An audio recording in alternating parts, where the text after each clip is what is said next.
గాలి మాటల రేవంత్ రెడ్డి గారు కట్టిన గాలి మేడ ఈ బడ్జెట్. రేవంత్ రెడ్డి గారు గాలి మేడలు కడుతుంటే బట్టి విక్రమార్క గారు ఇసుక మేడలు కడుతున్నారు.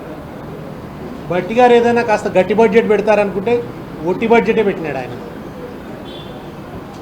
వాగ్దానాలేమో ఆకాశంలో, ప్రతిపాదనలేమో పాతాళంలో. అది ఈ బడ్జెట్ చూస్తే అనిపిస్తున్న పరిస్థితి. అంచనాలన్నీ అవాస్తవమే.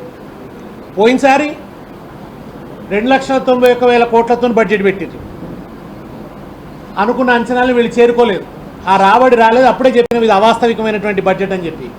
అప్పుడు బట్టి గారు ఏమన్నారంటే, మాకు వ్యూహం ఉంది, మాకు చాలా అనుభవజ్ఞమైనటువంటి పార్టీ, మేము సాధిస్తాం, వనరుల్ని ఇవన్నీ నెరవేరుస్తామన్నారు. గత బడ్జెట్లో చెప్పిన ఒక్క హామీ కూడా నెరవేరలేదు. గత బడ్జెట్ హామీలన్నీ కూడా తుంగలో తొక్కపడ్డాయి. ఇప్పుడు ఈ బడ్జెట్లో ఉన్న ప్రతిపాదనల పరిస్థితి కూడా అంతే. దాదాపు 60 నుంచి 80,000 కోట్ల లోటు గత బడ్జెట్ అంచనాలు వీళ్ళు చేరుకోలేదు. రాబడి తగ్గిపోయింది రాష్ట్రంలో. ఎందుకు తగ్గిపోయిందంటే, దివ్యంగా ఉన్న రాష్ట్రాన్ని దివాలా రాష్ట్రం అని దిక్కుమాల ప్రచారం చేస్తున్నాడు ఈ ముఖ్యమంత్రి. ఆ కారణంగా నెగిటివ్ ఇమేజ్ ఏర్పడ్డది ఇవాళ. దాని కారణంగా వ్యాపార వాణిజ్యాల్లో ఒక స్తంభన వచ్చింది. ఈయన చేసిన హైడ్రా వల్ల రియల్ ఎస్టేట్ కుప్పగూలింది.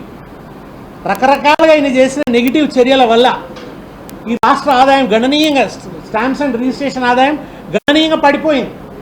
వ్యవసాయం సంక్షోభంలోకి పోయింది. వీటన్నిటి కారణంగా ఆదాయం తగ్గిపోతుంటే ఆయన ఏమంటున్నాడంటే ఆర్థిక మాంద్యం అంటున్నాడు. ముఖ్యమంత్రి గారు ఇది ఆర్థిక మాంద్యం కాదు, మీ బుద్ధిమాంద్యం. బుద్ధిమాంద్యం వల్ల ఇవాళ ఆదాయం పడిపోతున్నటువంటి పరిస్థితి ఉన్నది. ఓవైపేమో 2,91,000 కోట్ల అంచనాన్ని అందుకోలేకపోయిన వీళ్ళు ఈసారి 3,30,000 కోట్లు పెట్టారు. ఈ అంచనాలను ఎట్లా అందుకుంటారో ఇప్పుడు నెగిటివ్ గ్రోత్ రికార్డ్ అవుతున్నది రాష్ట్రంలో. ఇది ఒక పక్కన ఉంటే 6 గ్యారంటీల పేరిట ఎంత హడావిడి చేశారు. ఏవి మరి 6 గ్యారంటీలు కనీసం ప్రస్తావన కూడా లేదే. ప్రతిపాదన పెట్టే ధైర్యం కూడా పోయిందా మీకు? కాన్ఫిడెన్స్ లేదు వాళ్ళ గవర్నమెంట్లో. ఆత్మవిశ్వాసం లేని బడ్జెట్ ఇది. దివాలా కోర్ బడ్జెట్, దివాలా తీసిన బడ్జెట్, దివానా బడ్జెట్ అన్నట్టుంది ఇవాళ. ఎందుకు మహాలక్ష్మి పథకం ఊసు కూడా లేదు? నెలకి 2,500 ఇస్తామన్నారు కదా, ఎక్కడ పోయింది? పాపం మహిళల నోట్లో మట్టి కొట్టినట్టేనా? పింఛన్లు పెంచుతారని చెప్పి పాపం ముసలి వాళ్ళు ఎదురు చూస్తున్నారు.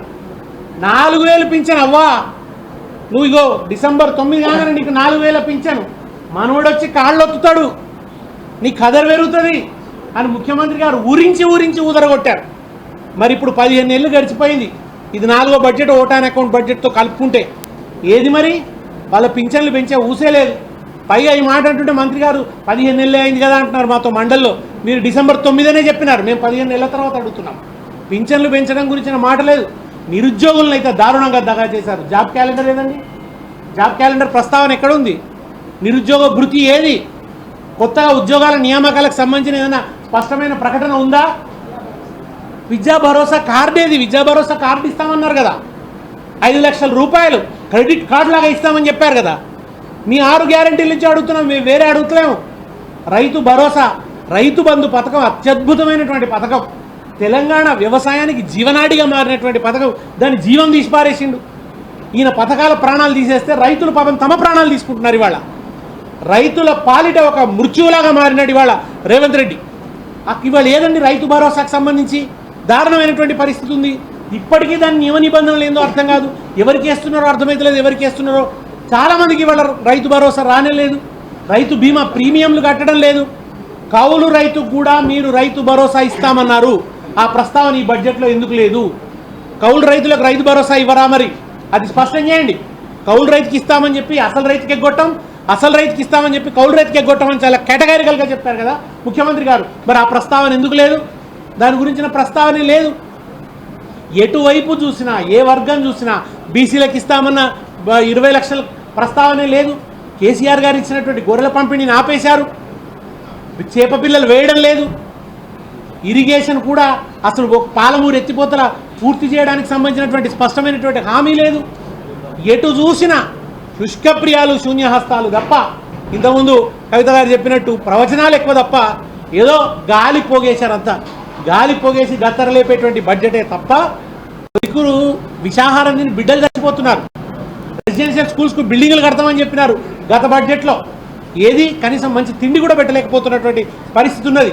విద్యారంగానికి ఒక్క యూనివర్సిటీకి ఒక కేటాయింపు కనిపిస్తలేదు. ఉన్నత విద్యకు దారుణమైన పరిస్థితి, పాఠశాల విద్యకు దారుణమైనటువంటి పరిస్థితి. కనీసం ప్రతిపాదన చేసే సత్తా కూడా కోల్పోయినారంటే ఈ ప్రభుత్వం యొక్క మానసిక స్థితిని మనం అర్థం చేసుకోవచ్చు.